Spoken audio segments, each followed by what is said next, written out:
A warm welcome to Aso Morning this beautiful day. I hope you woke up bright, healthy, and happy, charging to take up the day. Well, as usual here on the program, we'll start with a newspaper review segment where we look at stories that make front page and then move on to have our interview segment. Today, we would be looking at road construction. I know that the FCT has been doing so much around infrastructure, road constructions, and road projects.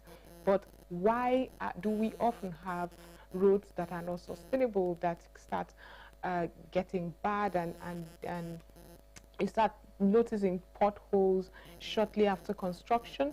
That's what we'll be discussing with the PRO of a construction company and an indigenous construction company that constructed one of those roads that the FCT minister commissioned recently. In that commissioning, the minister, if you watched his statement during the Ushafa Road commissioning, he was very excited and happy about the indigenous construction company that did justice to the road. And get this, that company also gave Nigeria, the FCT, a 5-year guarantee. We'll get into all that conversation, but that will be after the newspaper review segment. We'll move on from there to join agriculture for today and tomorrow. That segment that gives you everything you need to know in the world of agriculture.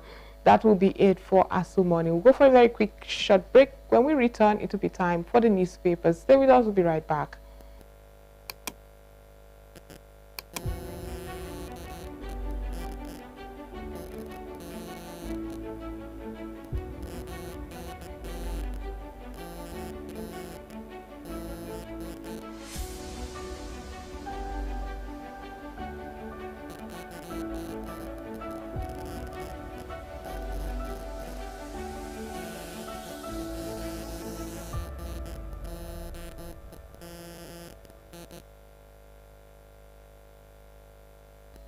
Welcome back from that short break. It's time for the newspapers, and this morning, to jumpstart this segment, would be the Business Day newspaper.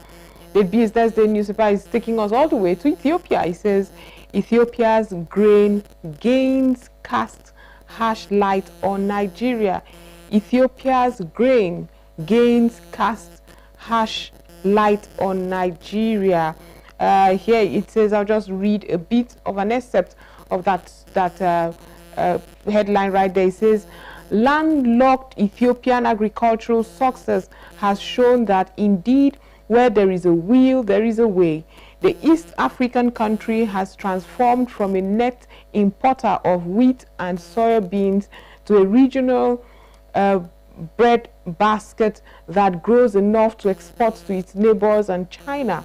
The surge in Ethiopia's wheat and soybeans output stems from targeted investment in agricultural research and the widespread adoption of modern farming techniques by smallholders, millions of smallholder farmers. Nigeria and Ethiopia account for 24% of Africa's population, according to the 2023 data from World Bank. Both countries share the same focus on agriculture and face the potentials as well. But it goes to show that we can do better when it comes to anything we put our hearts to. As bad as Ethiopia is landlocked, and a lot of people would have said, oh no, they would not thrive in agriculture. But here they are. Here they are doing a lot in exporting wheat and soybeans. We can do more. We too can do a lot around that as well. And the agricultural initiatives of government, I don't know who's championing it. The president had announced some time ago, declared a state of emergency on food insecurity. A lot of us expected that would come with vigor, with expedited actions on how to solve our problems, get innovative. There's so many options there to ensure food security. I know the president's wife, in the bid to ensure food security in our country, also started the Every Home a Garden project, You and I are no longer hearing that after a winner emerged. I thought it was something that would again reawaken the consciousness of Nigerians to go back and have yourself a garden and plant what you can in your little garden and understand innovative ways that you can thrive in this agricultural sector. But that's the problem we face at the moment, where we do not have that vibrant sector that has infused innovation and technology, and so it is still hoe and machetes. And Nigerians, especially the young folks, the younger generation, really do not want to engage in that. But Ethiopia is doing it. Nigeria can do it too. We can learn from them and get innovative in our agricultural sector to the point where we are even exporting. And that is a beautiful takeaway from the business day this morning. Away from that story, federal government eyes centralized tax collection to boost transparency. A very, very good one, as well as we've been having staggered taxation. Everyone has got a reason why you should pay tax. Sometimes you pay and you're dizzy. You're not sure if you had already paid that. It is a burden, especially on small or rather medium and small size enterprises. And I'm happy that the government, especially it is also captured in the tax reform. The government would harmonize these taxes. You know what you're paying for. You can plan towards it, capture it into your expenditures or whatever. But just know, don't. This group comes collect taxes. Another group, it's not good for business. It goes to show how bad, or rather, it doesn't help the index, the ease of doing business index in Nigeria. So we really must improve, and I'm happy that we are talking about the centralized tax collection to boost transparency. And that's another thing as well. I also read here a couple of days ago where the Federal Airport Authority of Nigeria is going to automate its taxes. It's not taxes, they call it. What we pay before we go in, yes, it will no longer be cash. You could just swipe like it's done in other parts of the world, where you swipe and you get you pay your bills and you move. It becomes something else when you see issues of giving cash. It's very tempting, even if the person has the best of intentions, as much as small rather as having to buy water, a bottle of water from that money is a crime. So let's not even give the opportunity. Let's have a harmonized, centralized tax system that does not give room for pilfering. That's my mother's favorite word. Don't pilfer. Anyway, we move on now to the Punch newspaper this morning. The Punch has here as its lead story, 10 states borrow 417 billion despite high allocation. Each time we talk about Nigeria's high indebtedness, we remember only the federal. We never really remember that our state governments are borrowing as well, and that has collectively increased our debt. You know, in spite of, like the Punch newspaper phrased it here, in spite of the tripled allocations to government, state governments are still borrowing. Rivers, Taraba top debt surge as 10 states account for 34% of subnational domestic debt. Subnational domestic debt. Only Rivers, Taraba top surge as 10 states account for 34. Well, I just hope we have mechanisms to pay back, and I hope above everything that the reason for this borrowing is not for frivolities. Let us see a proper plan. Let's see how we can get revenue. Whatever infrastructure development is one that would get revenue for the states to pay back these loans. Again, it's not just your president that is borrowing. Your states are borrowing too. We have gotten to 417 billion. Just 10 states have borrowed 417 billion naira in spite and despite of the increased allocation. Nigeria's unity under attack from terrorists, separatists. The president is saying Nigeria's unity under attack from terrorists, separatists. Above everything, terrorists, bandits, kidnappers. Yes. Now, above the masthead of the Punch newspaper this morning, capitalization. 5 banks hit CBN target ahead of deadline. Capitalization, 5 banks hit CBN ahead of deadline.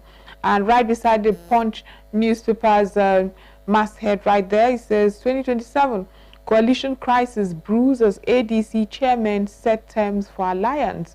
Coalition crisis bruises ADC chairman set terms for alliance. Remember, we talked about the coalition flexing their muscle with the Lagos state local government elections, and we are wondering what will happen. The PDP and Labour Party had, I think it should be PDP, Labour Party, and ADC had a conversation, and you're wondering who would concede for the other in this coalition that has happened.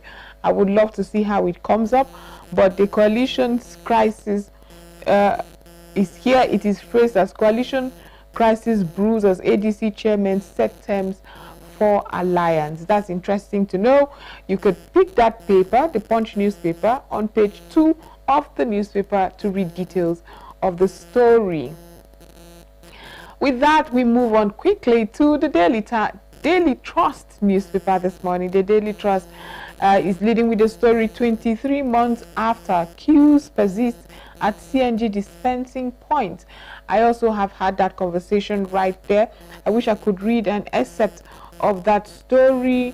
Okay, let me try. It says, long queues have gradually, okay, I can't, it's really tiny, but I would have loved to read an excerpt of that story right there. Because we've had that conversation. We are trying to increase the dragnet of individuals who would convert their vehicles. And thanks to Nigerians, because of the beautiful benefits of using CNG, it is a cleaner way to move around. It is cheaper. Nigerians actually paid a lot of money out of pocket to convert their vehicles. Now, we do not have enough facilities to dispense gas, which is necessary to move around. It's not like fuel stations that has been so embraced. Private individuals have also bought or established the gas stations, but we don't have enough for the CNGs, and so queues are bound. I have a friend who converted his vehicle.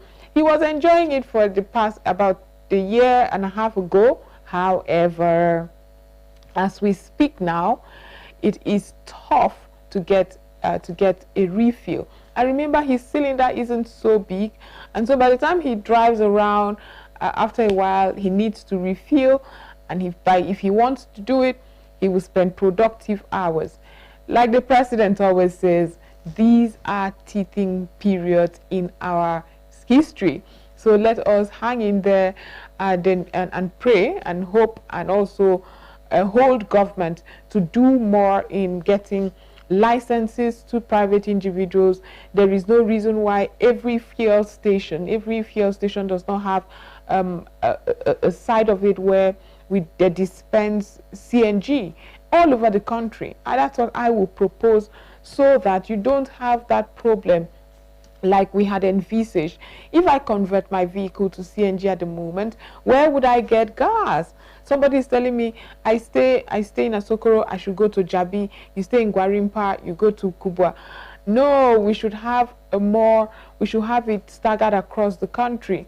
What if I have to travel out of the country? You know, and we had celebrated some buses, transport buses that also converted, which is a good thing, absolutely a beautiful thing. But what happens? They will still have to switch to fuel, which does not make any sense. You're unsure what to charge based on the relief you get from the CNG. You're supposed to get from the CNG. So 23 months after queues queues persist at CNG dispensing points, and it's not encouraging the rest of us who have not converted yet to do so, because I really do not want to spend productive hours queuing for CNG when I am trying to run away from queuing for the PMS. That's just me, but the government really has to do more if they are intentional about bringing CNG as an alternative to gas, PMS. Below the masthead of the Daily Trust newspaper, Sanusi Bayero supporters clash at Kanu Palace. Sanusi Bayero supporters clash at Kanu Palace. That's an unfortunate one right there. Flood, rainstorm destroys 500 houses in Kogi, Kebbi communities.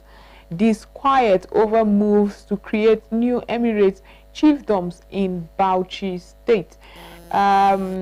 Military bombs terrorist enclave in Borno. Oluibadan dies at 90. Oluibadan dies at 90.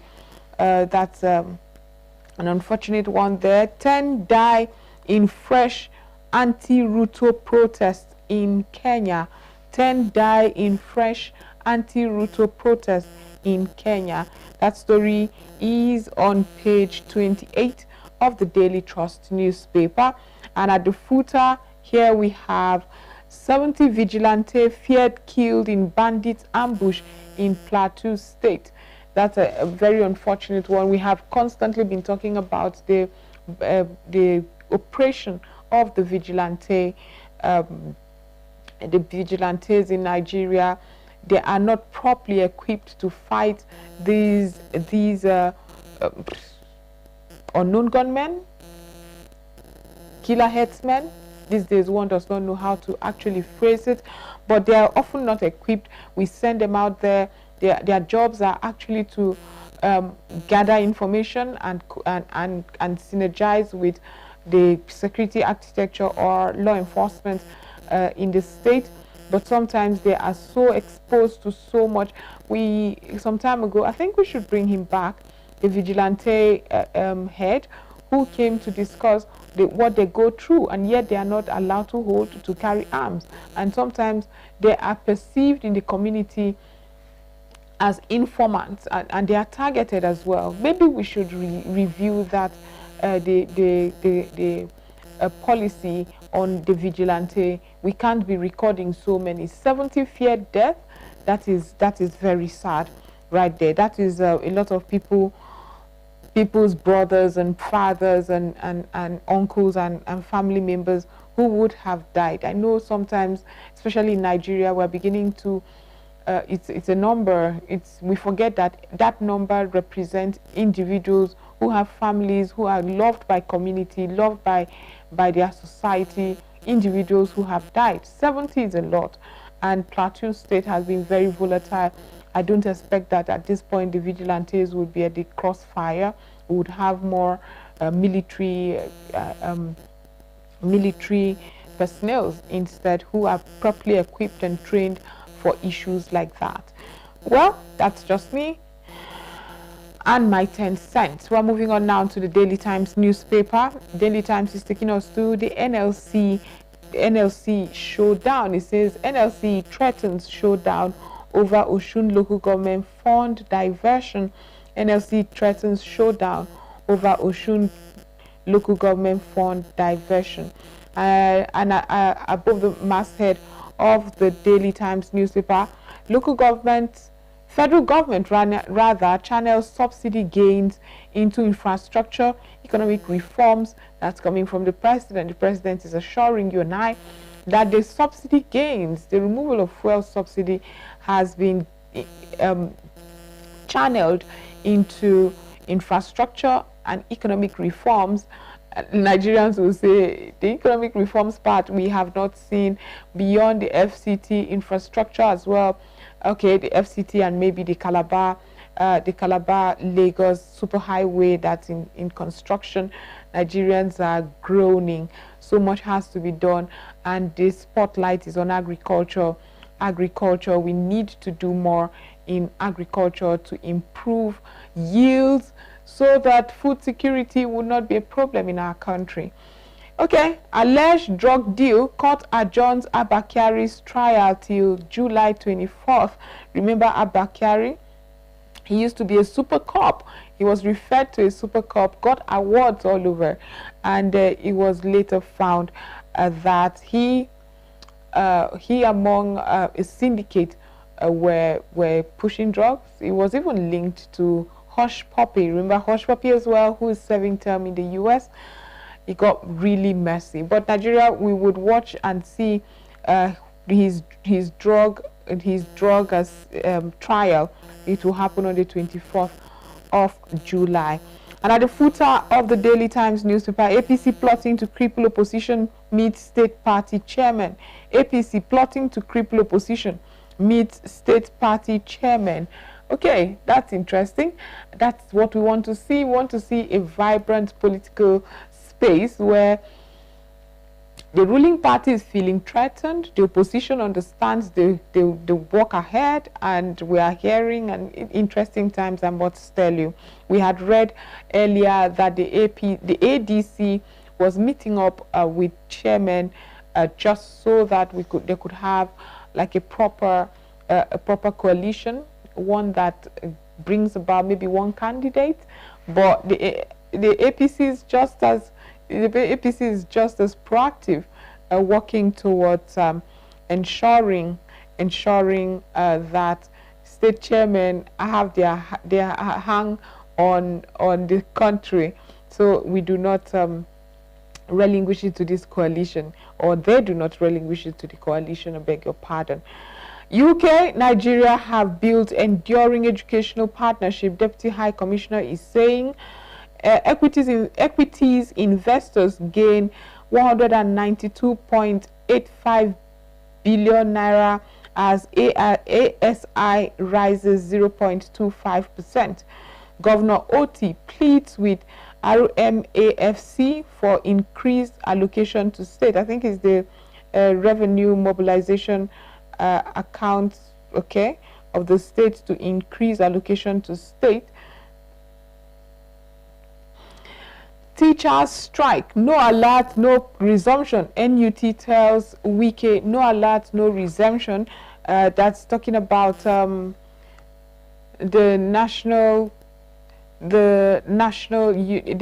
Nigerian Union of Teachers is telling the Minister of the Federal Capital Territory, no resumption, no alert, no resumption.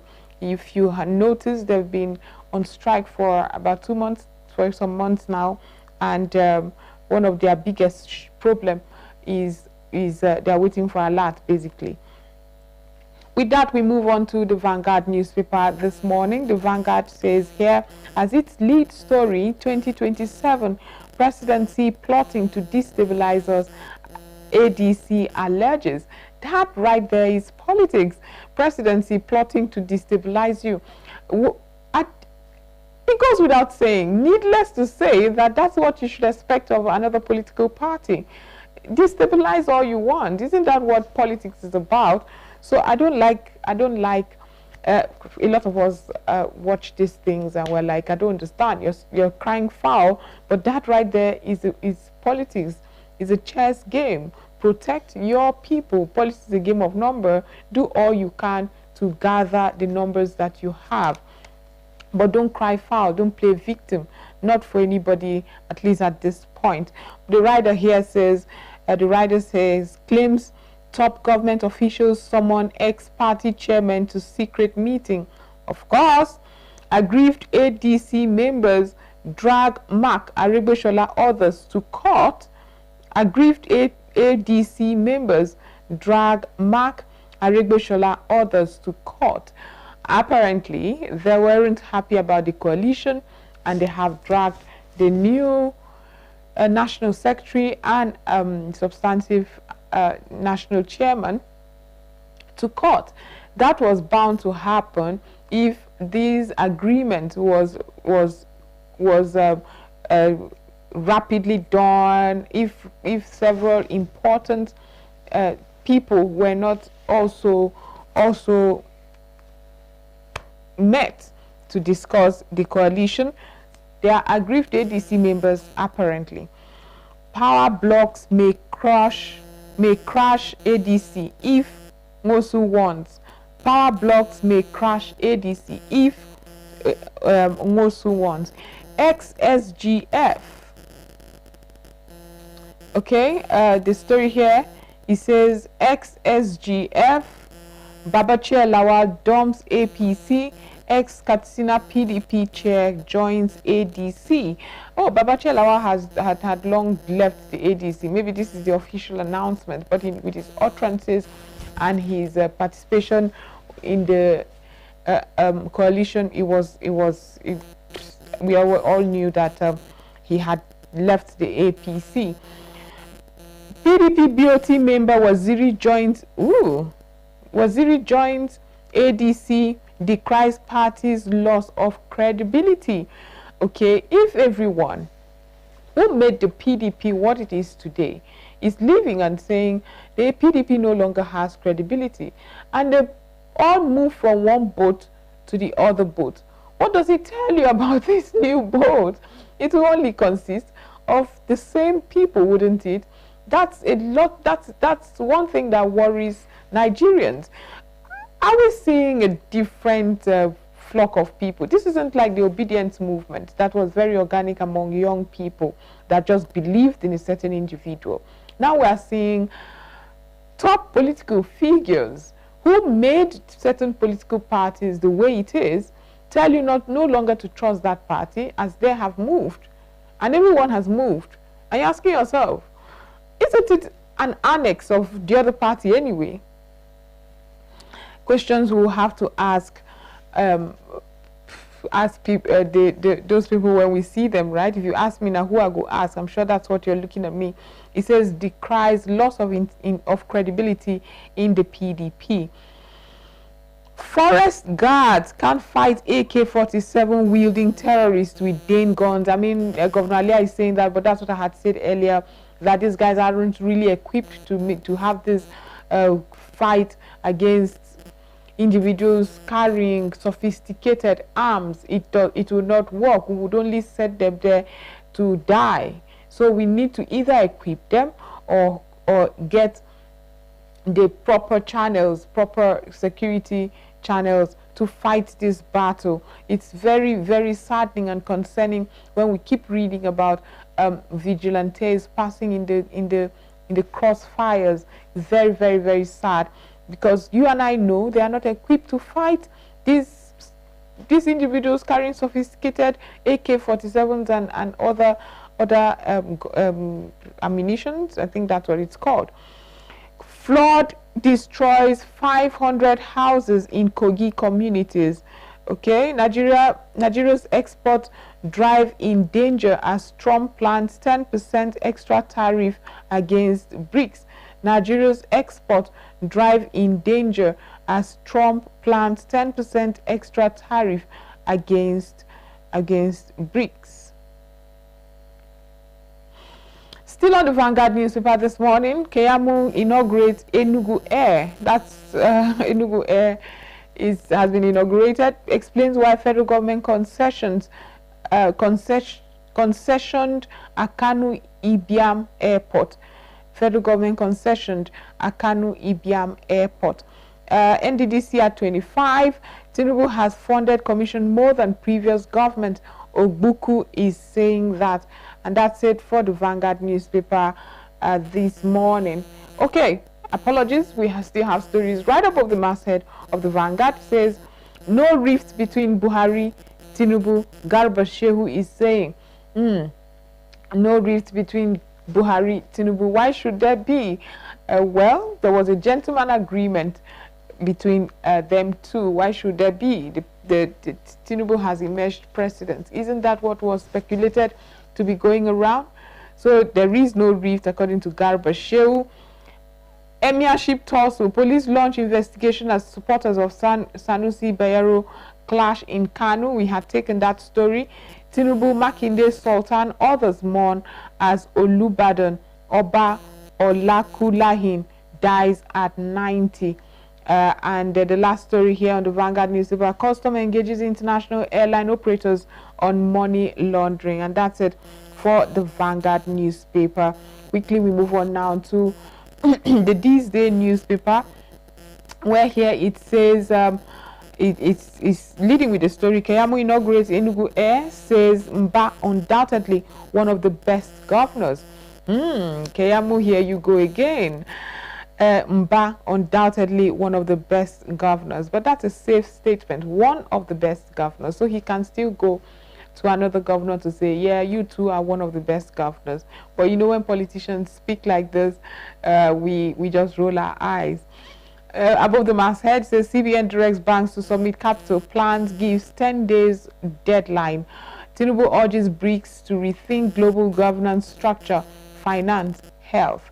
Shell, Total Energies expect first oil gas production from $5 billion, Bonga North $550 million, or better fields by 2027. Let me read that again. Shell, Total Energies expect first oil gas production from $5 billion, Bonga North $550 million, or better fields by 2027. And the riders here says $8 billion Bonga Southwest Aparo field near FID as IMA project takes off in 2026. Operators will accelerate ongoing projects to meet Nigeria's 3 million barrels per day 12 target. Okay, yeah, that's it. Enugu Air commences operation. Enugu Air commences operation. That's exciting. Ibom Air did the same thing, and we are still really applauding what these state-owned airlines are doing. I think we need more airlines. It probably will bring again that healthy competition necessary. But that's it for the newspaper review segment. Right now we are going on a short break. To return to get to discuss road construction, what happens to durability, are we now trusting indigenous construction companies to handle our road projects, and why are we just waking up now to the local content? We'll be back after this short break to go to that discussion. Stay with us, we'll be right back.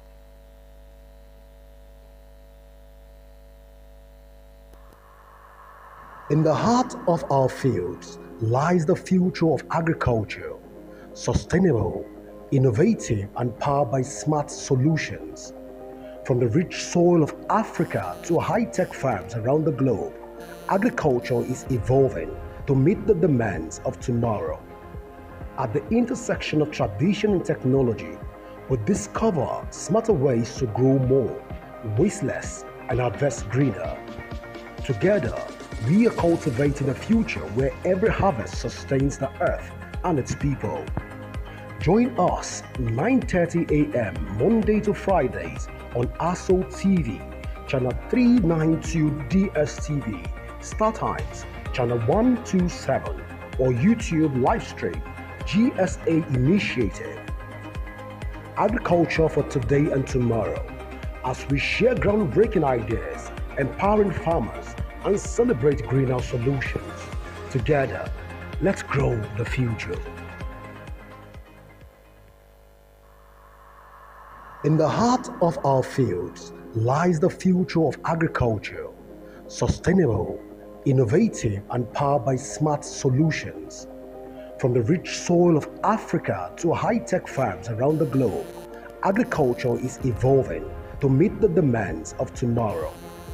At the intersection of tradition and technology, we discover smarter ways to grow more, waste less, and harvest greener. Together, we are cultivating a future where every harvest sustains the earth and its people. Join us 9:30 a.m. Africa stands at the front lines of the climate crisis. Over 600 million Africans still lack access to electricity. 1 in 3 face food insecurity due to climate-induced droughts and floods. By 2050, over 100 million people on the continent could be pushed into extreme poverty because of climate change. Plastic waste is piling, forests are vanishing, coastal cities are sinking. Yet, we are not powerless. Africa is also the youngest continent with 60% of its population under 25. We hold the energy, innovation, and drive to reshape the future. From solar-powered villages to bold climate tech, from green entrepreneurs to eco-warriors in slums and cities, the pulse of sustainability is rising. This is Sustainability Pulse with Ebaide, the show where truth meets urgency and action meets hope. Together, we decode the data, amplify the change makers, and reclaim Africa's future, one story at a time. This is not just a show, it is a movement. Welcome to The Pulse.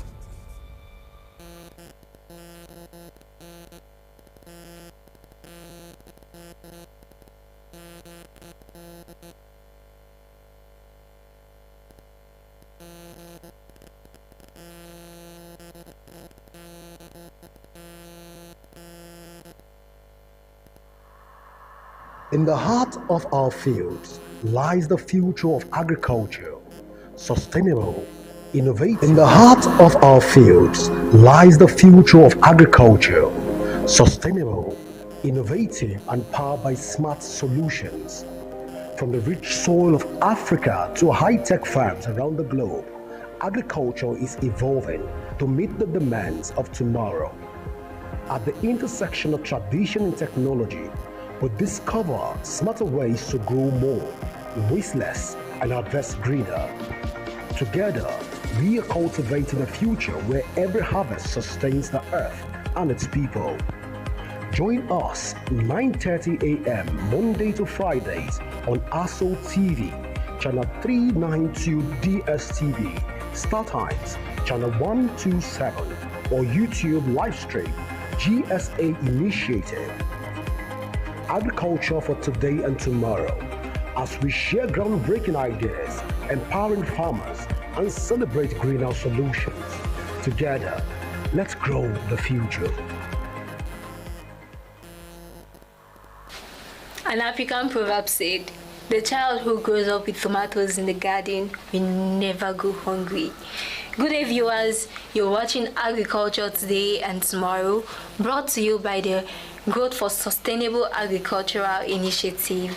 I am your host, Dr. Asonye, and it's another exciting day where we dig deep into agribusiness and entrepreneurship, turning soil into gold and crops into capital.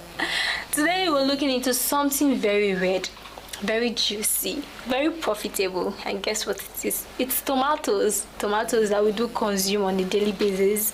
So now, when you hear tomatoes, many of us think of stew, jollof rice, that smoky village sauce that tastes better the next day.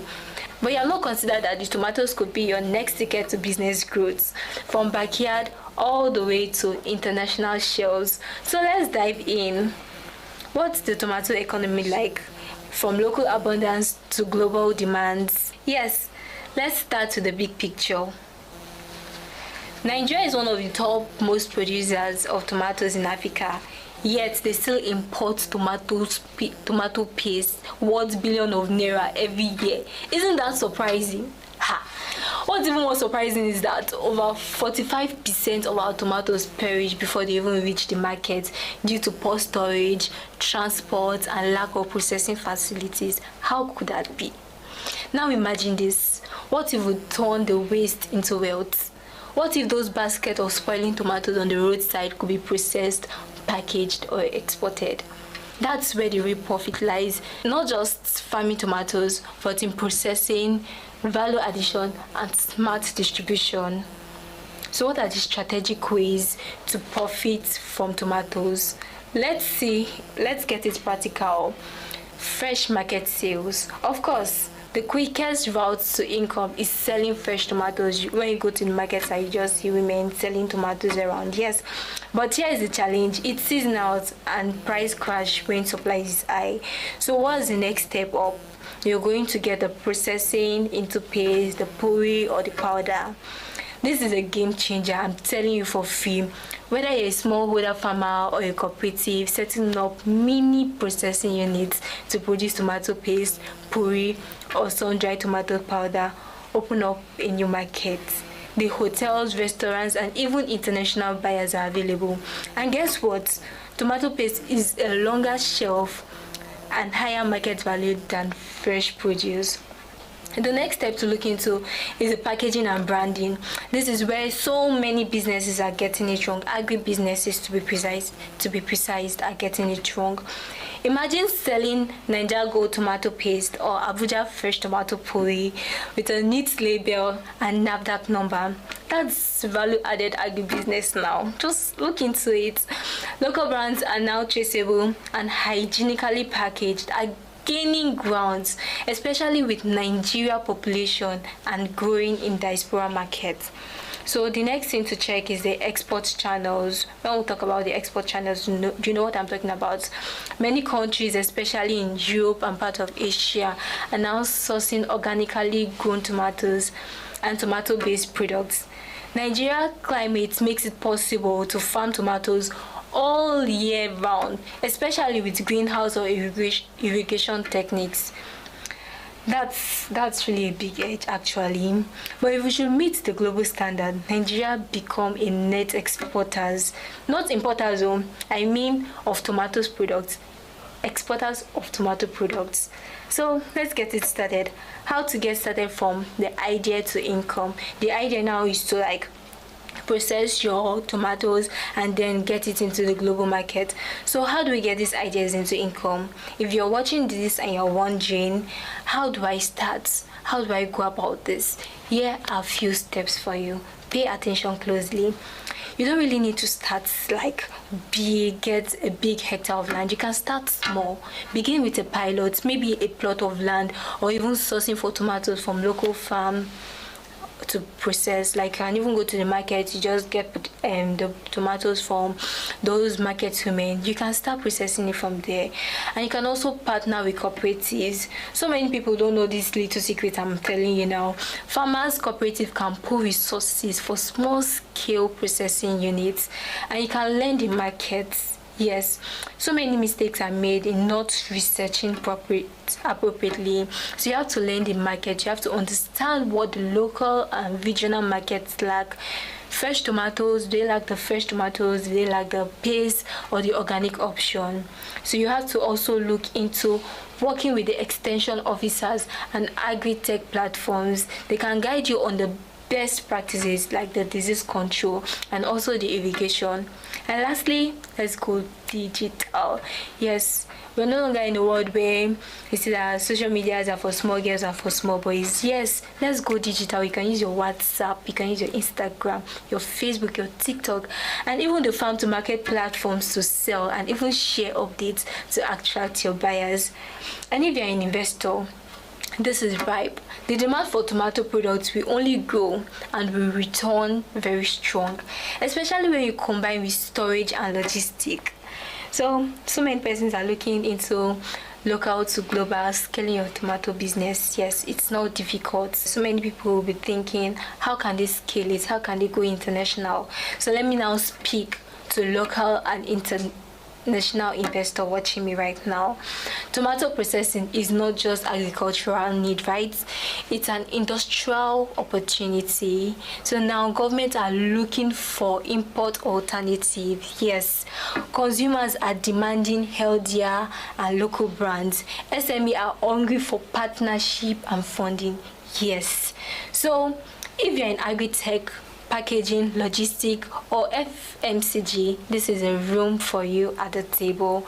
We need cold chain system, solar powered dryers, efficient transport, better packaging machines, and quality control labs. There are rooms for equipment suppliers, agricultural financiers, export advisors, supply chain experts as well. And we are also calling on local governments, state actors, NGOs, private partners, and diaspora investors. Oya, come, let's collaborate to industrialize the tomato value chain. Let's remember, the tomato is more than a fruit. It's a symbol of what happens when agriculture meets strategy. Yes. Because this tomato plant, like, you're looking at it as a small business, but it can take you global. So whether you're a farmer, a young youth entrepreneur, a cooperative leader, or a tech investor, this opportunity to turn tomatoes to profit is widely open for you. No restriction, no hindrance, no barriers. So to our sponsors and partners, join us at GSAI as we empower farmers. Yes, at GSAI we empower farmers, we support processors, and we unlock export ready to value chain. So you can reach us through our contact on the screen, or you can also visit our social page for partnership opportunities. Funding windows are widely open for you, and upcoming trainees are ringing, they are knocking on the doors.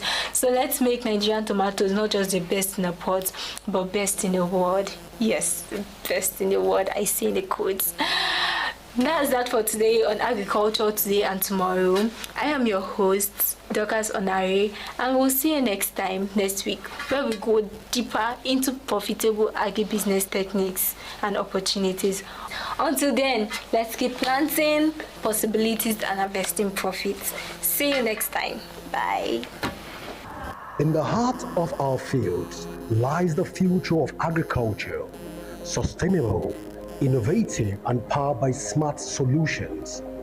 From the rich soil of Africa to high-tech farms around the globe, agriculture is evolving to meet the demands of tomorrow.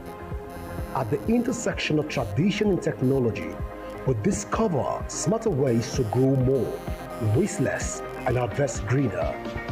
Together, we are cultivating a future where every harvest sustains the earth and its people. Join us 9:30 a.m. Monday to Fridays on Aso TV, channel 392 DSTV, Star Times, channel 127, or YouTube live stream, GSA Initiative. Agriculture for today and tomorrow.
Welcome back from that very short break, and thank you so much to the Agriculture for Today and Tomorrow team. It was wonderful to listen. Thank you, Sayo. That was a good one. But we're moving on now. I had told you we'll be discussing roads, the road construction, what it entails, and everything in between. But before we get to the road construction conversation, let's get to road crashes we've been recording lately. I mean, here in the FCT, it's almost expected. As you drive to work every morning, you would have seen accidents that have happened probably a night before or in the mornings. Although there was one that I saw the other day that was really concerning. A billboard fell on a vehicle. A billboard fell on a vehicle. And I remember somebody saying, which kind of water be that? Your village people were after you. In the studio to tell us why recording so many road crashes, accidents recently, and what Nigerians can do to help themselves is to discuss roads. Our car driver Akeem Monu, thank you so much for being part of the program. Well, thank you, Joy, for inviting me. Oh, it's wonderful, because isn't it concerning? I hear people tell you that these road crashes, oh, we record a lot in Abuja because the roads are so beautiful. Is that now a bad thing? Well, the roads are beautiful, but if you put it into a scale, Abuja roads are 100% better than federal roads. And it is not because those roads are not, not because the roads are bad, that's why accidents don't happen there. Even there are some accidents that happens there that are worse than the one in Abuja. Right. Do you understand? I know.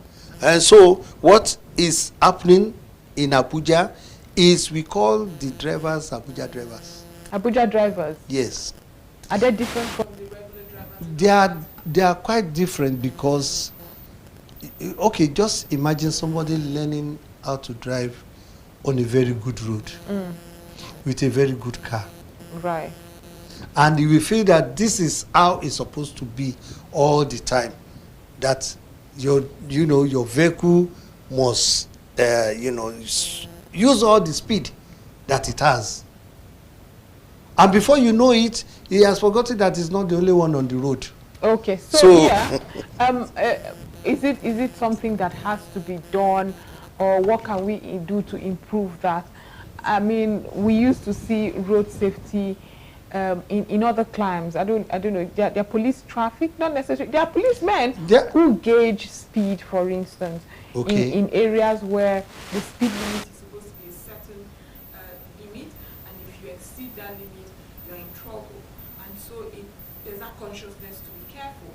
I've never been stopped because I'm driving too slow or too fast. Maybe because I follow traffic rules. No, it's because you are safety conscious. Or maybe because I am safety conscious. But I also have never seen anybody stopped to say, listen, we check the speedometer, you're going above the speed limit in this area that is designated for, let's say, 50 kilometers or whatever per hour and all that. You know, as a safety expert myself, I'm a special marshal. Collaborate with the road safety. Yeah, I'm a special. No, I will be truthful. That's why I say I'm a special marshal. I don't want you to be political. No. As a special marshal, there's this equipment that we use. Do you understand? It's like a gun. They call it radar gun. Do you understand? So if we want to check intercommute. No, let me just take Duse Alaji for example. You know, where would you have the space to be driving fast in Duse? Because it has almost 3 lanes. No. And so people take it as if this is an express and it's supposed to speed. No. And that is why we are saying that when you are in a built-up area where there are so many people, you don't speed.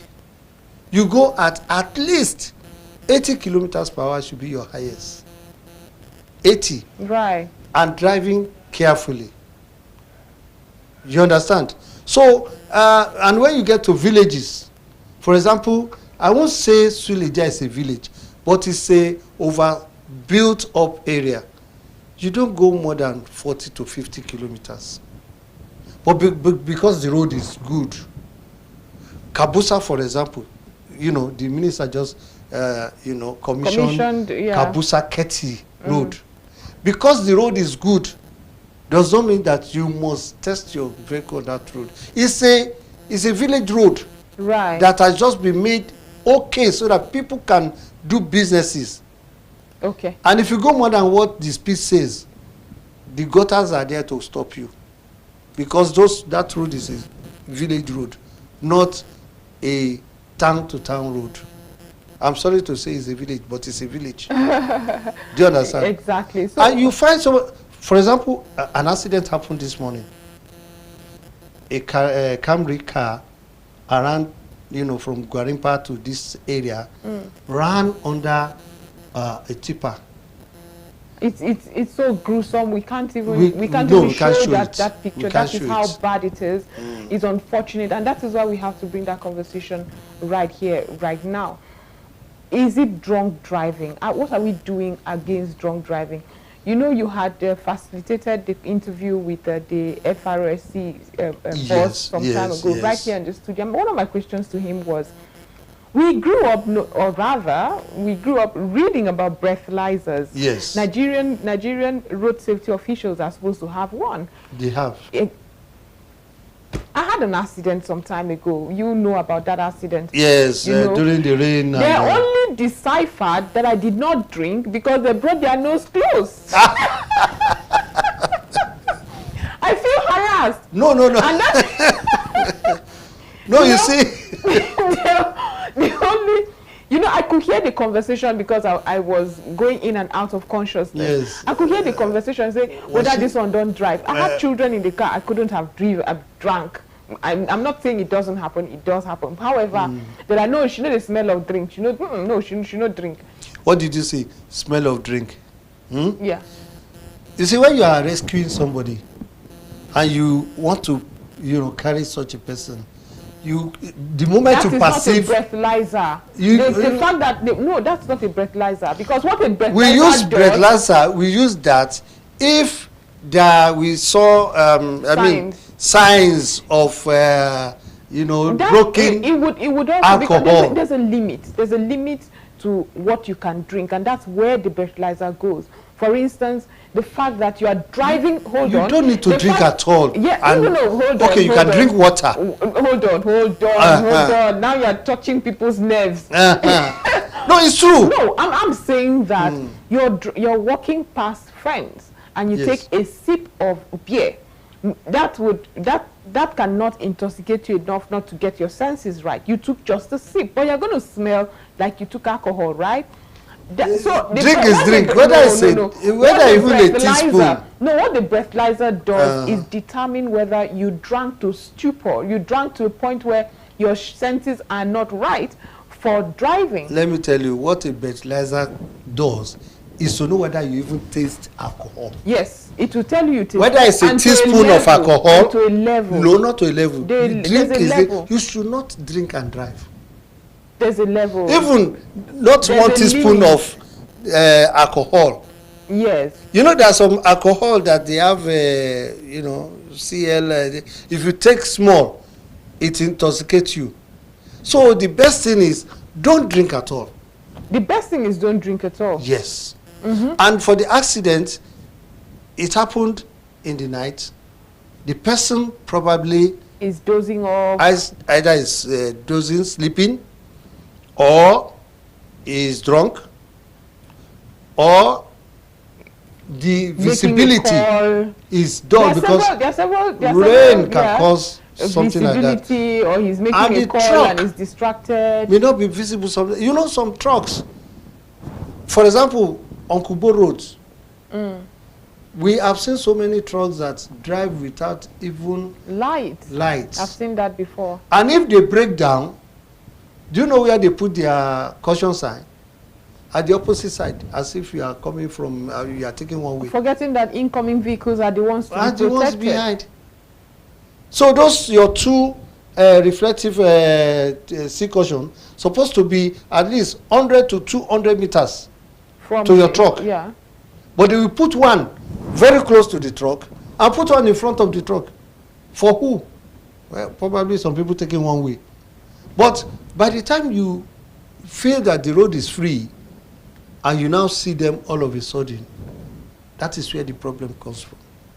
But what we are saying here now, drunk driving is prohibited. Over speeding kills. Your car has 200 and I know a friend that the speed limit is 280 kilometers per hour. That's a speed of a small plane to take off. Wow. I'm telling you, 280 kilometers. These small planes, with this thing, they take off with such a speed. And that's what a car is having. Now, how can you use 280 kilometers to drive on this road? No, even 140 is wrong. If you are on, let me just tell you, if your car have maybe 240 kilometers per hour and you are going at 100 kilometers per hour, your car has not gotten to half of its capacity. Yes. And that means fuel saving, engine saving, and this wear and tear saving. So do you save fuel when you speed or when you are not speeding? When you are not speeding, you save fuel. Oh. The more you speed, the more you open the injectors to consume more fuel so that you can move fast. Okay. Another thing is, I don't know who regulates these power bikes. Sometimes you're driving, minding your business, and they startle you, and Ooh, and the speed that they come with is really concerning. You know, you see them trying to maneuver through traffic on speed as well.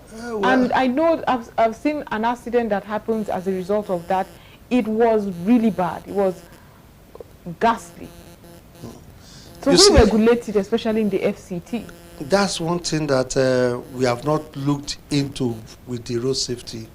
But on Traffic Update Family, that is the Road Users Development Network of Nigeria, we've had meetings with some groups, you know, that when you are going, what do you do?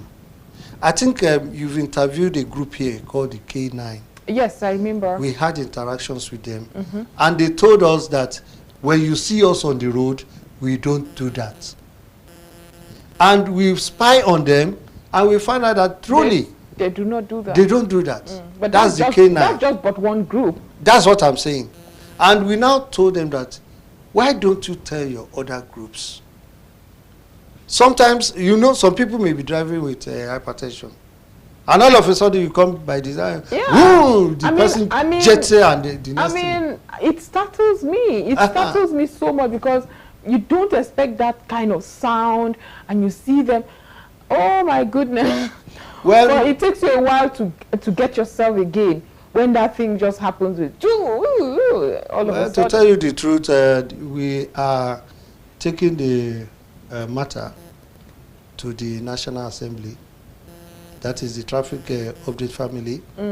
By the time it is law, just like the seatbelt law that was put. Okay, so what law are you enacting? That we don't have power bikes and... We have power bikes, but they have to be regulated in how they should operate their bikes. But do they need special regulation? Shouldn't they be subjected to the regulations you and I as vehicle users apply to? Mind you, they are on how do I put it, they are exposed road users. They are. And when you say exposed road users, that means they don't have cover over their heads. The helmet that they are using can only protect them so much. It's just for their head not to get cracked. But what happens to their body? That's exactly what I'm saying. Shouldn't they be subjected to... Even all these parts that they say they are using, it doesn't talk by the time them. You go, you know, sometimes they go 160 kilometers per hour. And by the time you fall with 160, you are going to roll for about 500 meters. Roll for about 500 meters. Because of the That's half a kilometer. Because of the velocity of the speed. Right. Now let's talk about, you were talking about a special regulation for them, and I'm asking you if it is too much for them to be, the government that has dedicated or designed certain roads for certain speed limit know why they do that. Why can't they be subjected to the same that we have? You know, I was a biker in Bulgaria. You look like it. I have a Honda 750. And when the speed is in your face, you don't speed. It is for tourism and entertainment. You know, you have pleasure of riding a power bike. You know, it goes smooth and you go in convoy. You don't speed. In Bulgaria. In Bulgaria, you don't speed more than 100 kilometers per hour, which is an international speed limit. Do you understand? We go in convoy. It's so sweet. People look at you and wave, and you know, you feel, yes, you belong to a society. But here, over speeding, they've forgotten that there are some people that they don't know how to use their mirror. 160, and somebody is not expecting you to come, he now comes to your lane. What happens? Okay. So another question I would have is, what happens after this accident? I mean, it's very frustrating. I remember some friends coming into the country and they were being so careful. Please, I know how bad emergency response is in Nigeria. I must not have a problem, because I don't want to be in trouble.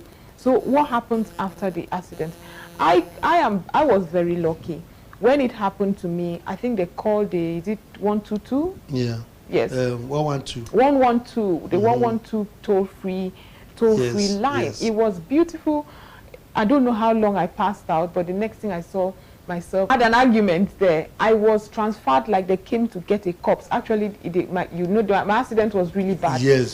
So they came as if they were coming to carry anyway. a corpse. And so there were no paramedics, nobody to give me first aid or any sort. That was the only argument. However, I was grateful for the expedience.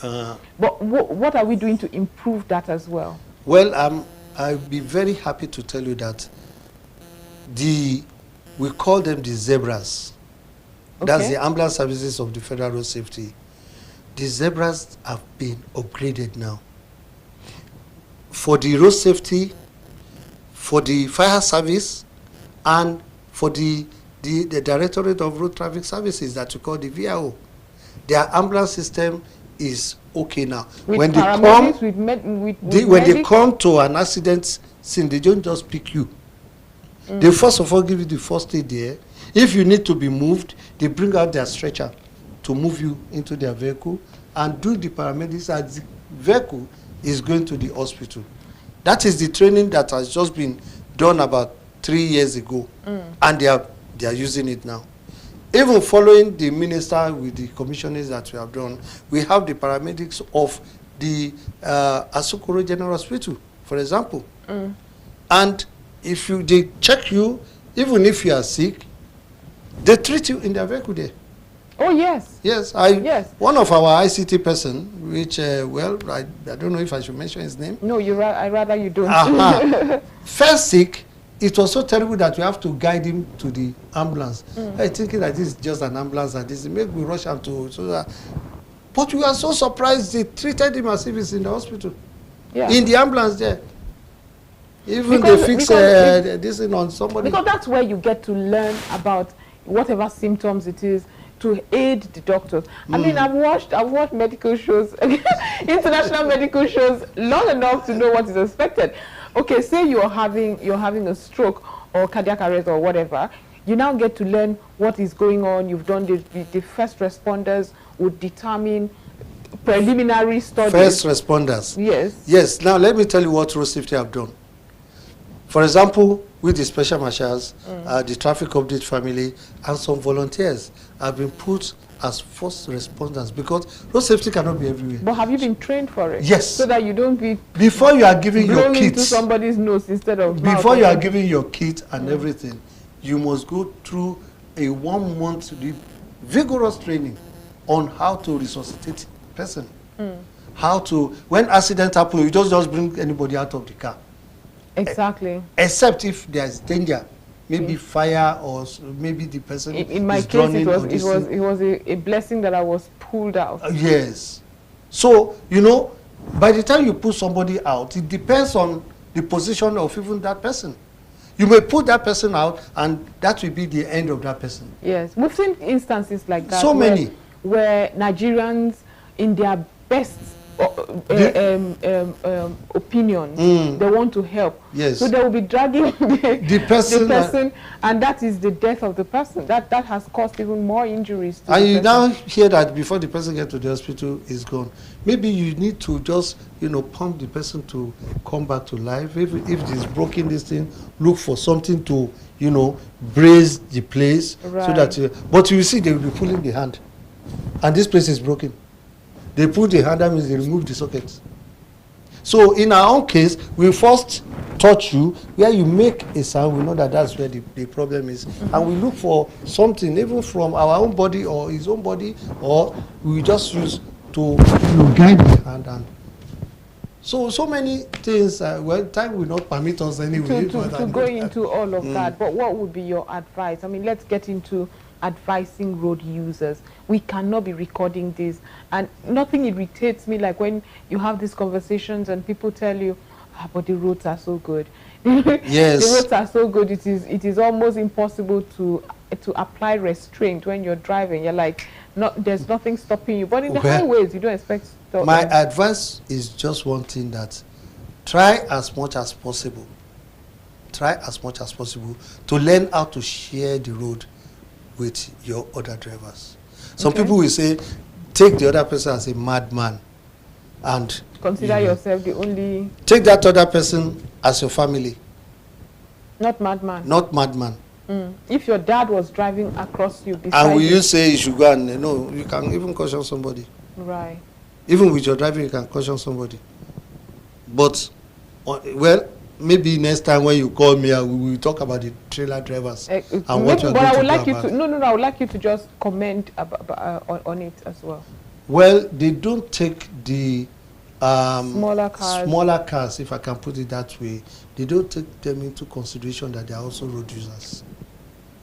They drive rough, and that we have been Dangote trucks. I'm sorry to say, but I have to mention this. Oh yeah. If any accident that happened at that Kubo, 80% of it Dangote trucks. Why? Do they need to train their drivers? Well, maybe until we ban Dangote trucks on the road, maybe that's when they will take it serious. We are working on it. The traffic of this family. So how would you can't ban organization? I mean, what would be your we go to court, show all the havoc they have caused, show all the accidents they have caused, and by the time the court says if your driver is not this compliant, they should not go on the road. Then okay, so isn't there supposed to be some, I don't know, maybe some training, because these truck drivers sometimes they don't you train them, right? That is in the training hall. When they come out, they are another thing entirely. Does it also concern you? I mean, it's a question I wanted to ask when we're discussing not drug use per se. Let's call it alcohol use, but it's drugs in some way. When you go to parks, road safety staff are often in those parks. Yes.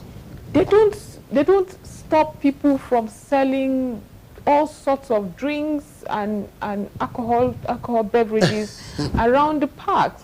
And these are I was traveling one time, and the driver was just gulping in these sachet beverages, alcoholic beverages. It really concerned me. I could not believe it. I didn't know what to do. This is somebody who's going to drive me. And you know what he said? He said he has driven 2 days straight.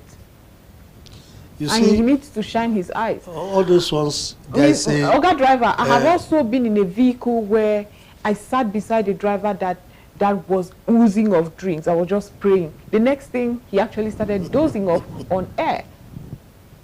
So I had to be like, Oga driver, wake up, oh. But not you, Sha. No. You see, such people, there is always a number to call to report. Please share the number. Nigerians. No. Each fleet have its own number. What does fleet mean? That means, like for example, there are some companies that owns vehicles. And there is you mean in established transport companies? Yes. No, I'm not talking about established transport companies. I'm talking about this. Even at parks, you have NURTW, NATO, and all those kind of things. Look at the vehicle and get which one you are entering. Then and go to do I report to? Go to the office there. Okay. We are talking about a 21st century where you I thought you were going to share a phone number or an email. You are talking about 21st century. They have graduated to it. For example, I can tell you about Babanagode Park. There's no vehicle in that place that they don't have the data. So if you are traveling from Yanya Park, you have by the time you write your manifest, you have the right to go to the office of either NATO or NURTW to say, please, I need the number of the manager of this park. And that's why it's very important to board your vehicle from recognized parks. Board your vehicles from recognized parks. I mean, we keep having this conversation over and over where people have lost properties, people have been harassed and sometimes even robbed only because they can't trace these guys. You did not board from a recognized park. We've been discussing a lot around the roads today. It's been a wonderful conversation. Oga Driver himself was here, but like I told you, we were even supposed to have a conversation around the construction, the durability of it, and a company that has been doing, an indigenous company that has been doing a lot. We will bring you that interview tomorrow, but thank you so much, Oga Driver, for being part of the show. Thank you very much for having me. And well done. You've been doing a lot in ensuring that our roads are safer and there is awareness, and above everything, reporting some of these issues to us. Thank you. Thank you very much for having me.